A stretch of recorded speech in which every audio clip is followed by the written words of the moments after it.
Hello, ഞാൻ ഹന. ഇപ്പം നമ്മൾ ഉണ്ടാക്കാൻ പോകുന്ന സ്റ്റിക്കേഴ്സാണ് കേട്ടോ. ഇതുപോലെ ടേപ്പ് വെച്ചിട്ട് നമുക്ക് പിന്നെ ക്ലിയർ കവേഴ്സ് വെച്ചിട്ട് ഉണ്ടാക്കാം. അപ്പോൾ ഇങ്ങനെ ഉണ്ടാക്കാൻ നോക്കാം. ആദ്യം നമ്മൾ പിക്ചേഴ്സ് കട്ട് ചെയ്തെടുക്കണം. ഇങ്ങനെ നമുക്ക് വരച്ചിട്ട് കൊടുക്കാം പിക്ചേഴ്സ്, അല്ലെങ്കിൽ പ്രിൻ്റ് ചെയ്തിട്ട് നമുക്കിങ്ങനെ പിക്ചേഴ്സ് എടുക്കാം.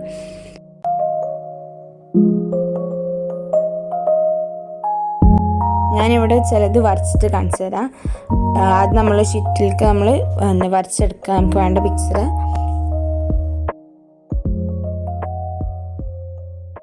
ഇങ്ങനെ വരച്ചതിന് ശേഷം നമ്മൾ മുന്നത്തെ പോലെ തന്നെ പ്രിൻ്റ് ചെയ്ത പിക്ചേഴ്സ് പോലെ കട്ട് ചെയ്തെടുക്കുക. നമ്മൾ ടേപ്പാണ് ഉപയോഗിക്കണമെങ്കിൽ നമ്മൾ ആദ്യം അത് ഓയിൽ പേപ്പറോ അല്ലെങ്കിൽ ബട്ടർ പേപ്പറിൻ്റെ മേലെ ടേപ്പ് വെച്ചിട്ട് അതിൻ്റെ മേലെ പിക്ചർ വെക്കുക.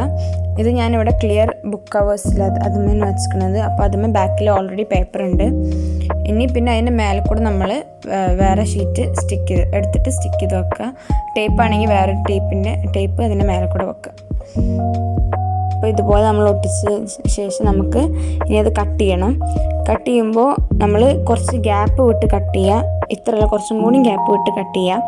ഇത് ഞാൻ ഫസ്റ്റ് ചെയ്തപ്പോൾ അത് നമ്മൾ വേഗം പുറത്തേക്ക് ഇങ്ങനെ വരും. അതിൻ്റെ ആ സ്റ്റിക്ക് വേഗം പോന്നിട്ട് പുറത്തേക്ക് വരും. അപ്പോൾ അതിന് പകരം കുറച്ചും കൂടി ഗ്യാപ്പ് വിട്ടിട്ട് നമ്മൾ കട്ട് ചെയ്യുക. ഞാൻ പിന്നെ കാണിച്ചു തരാം.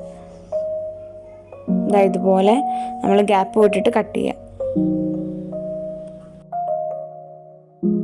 ഇത് ഞാൻ വരച്ചതും നമ്മൾക്കിതുപോലെ തന്നെ സ്റ്റിക്ക് ചെയ്തിട്ട് പിന്നെ കട്ട് ചെയ്തെടുക്കാം. അപ്പോൾ ദാറ്റ്സ് ഓൾ. അത്രേ ഉള്ളൂ. നമ്മൾ സ്റ്റിക്കർ ഇവിടെ റെഡി ആയിട്ടുണ്ട്. ഞാൻ കാണിച്ചു തരാം കേട്ടോ എത്ര നമ്മൾ സ്പേസ് വിടണമെന്ന്. കണ്ടോ, ഇത്ര നമ്മൾ സ്പേസ് വിട്ടിട്ട് വേണം കട്ട് ചെയ്തെടുക്കാൻ. അല്ലെങ്കിൽ നമ്മളെ ബാക്കിൽ ടേപ്പ് വെച്ചിട്ട് നമ്മൾ സ്റ്റിക്കർ മുന്നിലെ ടേപ്പ് സ്റ്റിക്കാവില്ല. അപ്പോൾ നമുക്ക് ട്രൈ ആക്കി നോക്കാം എങ്ങനെ ഉണ്ടാവുമെന്ന്.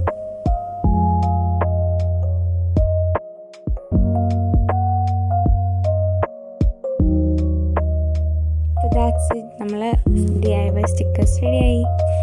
അപ്പോൾ നിങ്ങൾ എന്തായാലും ട്രൈ ചെയ്ത് നോക്കുക. It's really fun to make. അപ്പോൾ നിങ്ങൾക്ക് ഇഷ്ടമുള്ള പോലെ വരച്ചിട്ടും പിന്നെ നിങ്ങൾക്ക് പിക്ചേഴ്സ് പ്രിൻ്റ് ചെയ്തിട്ടും പിന്നെ നമ്മൾ ഓൾഡ് ബുക്സിൽ നിന്ന് പിക്ചേഴ്സ് എടുത്ത് കട്ട് ചെയ്തിട്ടൊക്കെ നമുക്ക് ഇതുപോലെ സ്റ്റിക്കേഴ്സ് ഉണ്ടാക്കാം. അപ്പോൾ you like this video. By.